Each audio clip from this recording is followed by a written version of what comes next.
You ask Tiger to solve. This deals with linear equations with one unknown. The final result is x equals 4. Let's solve it step by step. Group all k terms on the left side of the equation. Subtract 6x from both sides. Group like terms. Simplify the arithmetic. Group like terms. Simplify the arithmetic. Group all constants on the right side of the equation. Subtract 17 from both sides.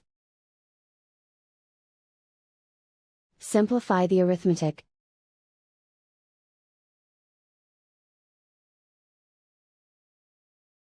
Isolate the k. Divide both sides by -10. Cancel out the negatives. Simplify the fraction. Cancel out the negatives. Find the greatest common factor of the numerator and denominator. Factor out and cancel the greatest common factor. And so the final result is x equals 4.